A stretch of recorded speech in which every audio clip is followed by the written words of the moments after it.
సత్య, జాన్వి హాస్పిటల్లో ఉందంట కదా, ఎలా ఉంది?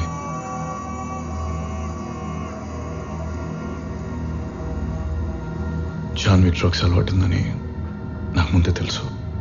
కాకపోతే నీకు చెప్తే ఎక్కడ బాధపడతామని చెప్పలేదు.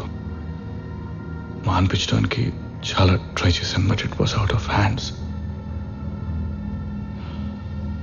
జాటి డ్రగ్స్ ఎవడు అలవాటు చేస్తుంటాడు? ఎందుకు నా చెల్లిని అలా చేసావు? నీ అవసరం కోసం చిన్న పిల్లకి డ్రగ్స్ అలవాటు చేస్తావా? నా చెల్లిని టచ్ చేస్తావా?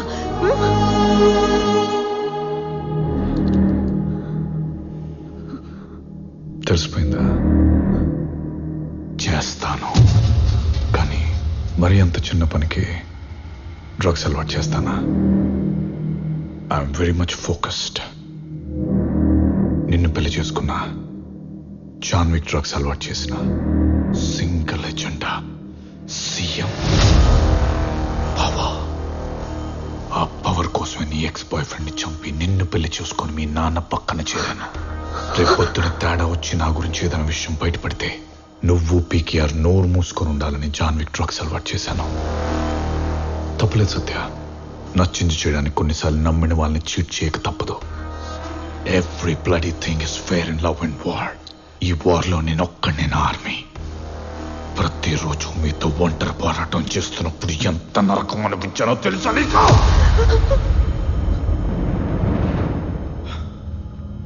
ఆ బ్రహ్మ విషయంలో నువ్వు నన్ను వెపన్గా వాడుకున్నావు. సీఎం అవడానికి నేను నిన్ను వెపన్గా వాడుకున్నాను. It's mutual.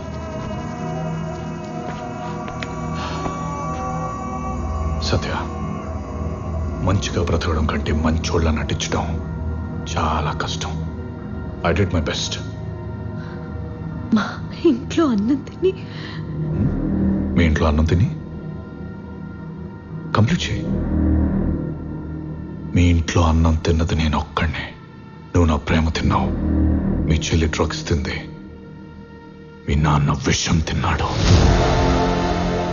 ఎస్, నేనే ఇచ్చాను. మీ కంక్లూజన్ చెప్పారు కదా, నా కన్ఫెషన్ కూడా వినండి. మీ చిన్న కూతురు జాన్వి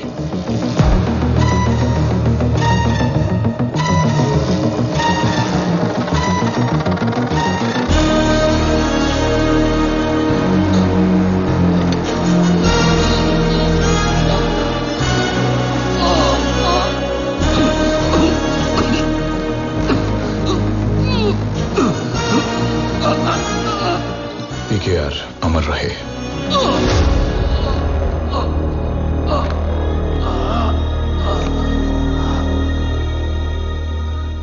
సత్య, నువ్వు ఎప్పుడు అంటుంటావే నీ లైఫ్లో వాక్యూమ్ క్రియేట్ అయినప్పుడల్లా నేనే ఫీల్ చేశానని. ఆ వాక్యూమ్ క్రియేట్ చేసిందే నేను. బేసికలీ మీ ఫ్యామిలీ మొత్తం నా కోసమే పుట్టారనుకుంటా, నేను సీఎం అవడం కోసం. జాన్వి సిటీలో ఏ డ్రగ్ పెడ్లర్స్తో మాట్లాడింది, ఎవరితో కాంటాక్ట్లో ఉంది, అన్ని డీటెయిల్స్ నా దగ్గర ఉన్నాయి. ఈ ఎవిడెన్స్ చాలు కదా. నార్కోటిక్స్ కేసులో మినిమం 6 years. లేదు నాకు వేరే ప్లాన్స్ ఉన్నాయా అది ఇదంటే చెప్పు, ఇట్స్ ఓకే. మీ నాన్ననే చంపిన ఉన్నాయి, నువ్వు మీ చెల్లి పెద్ద లెక్క కాదు. కాకపోతే మరి ఫ్యామిలీలో అందరినీ చంపిన క్రెడిట్ నాకొద్దు. ఇప్పుడు నీ లైఫ్లో క్రియేట్ అయిన వాక్యూమ్ ఫిల్ చేయాలన్నా నేను తప్ప నీకెవ్వరూ లేరు. Hope you understand that.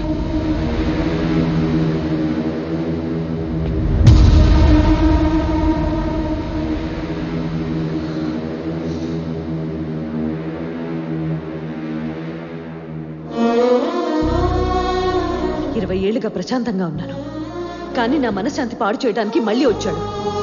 ఎందుకు అతన్ని పిలిపించారు? ఈ రాష్ట్రానికి మంచి చేయాలనుకున్న నాకు చుట్టూ శత్రువులేనమ్మా. వాళ్ల దౌర్జన్యాల నుంచి నా ఆశయాలని కాపాడుకోవడానికి బ్రహ్మ సపోర్ట్ నాకు కావలసి వచ్చింది. అందుకే రమ్మన్నాను. వచ్చాడు, కొండంత అండగా నిలబడ్డాడు. ఇది ఈరోజు నీకు అర్థం కాకపోవచ్చు, కానీ నాకులాగే ఏదో ఒక రోజు నీ చుట్టూ చీకటి కమ్ముకున్నప్పుడు దాన్ని తరిమి కొట్టే ఒకే ఒక్కడు బ్రహ్మ.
నువ్వు బయలుదేరమ్మా.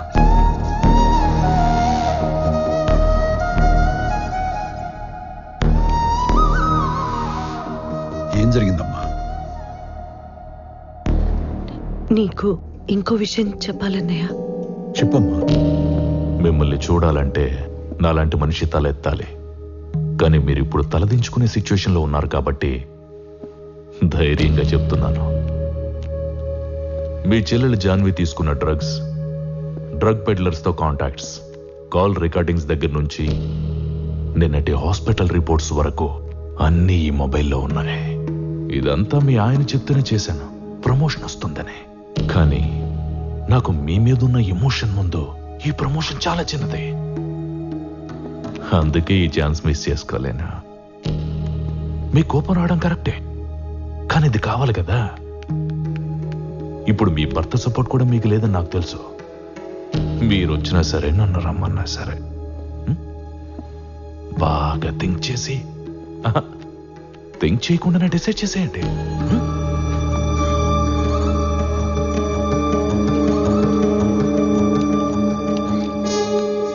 నువ్వు బయలుదేరమ్మా.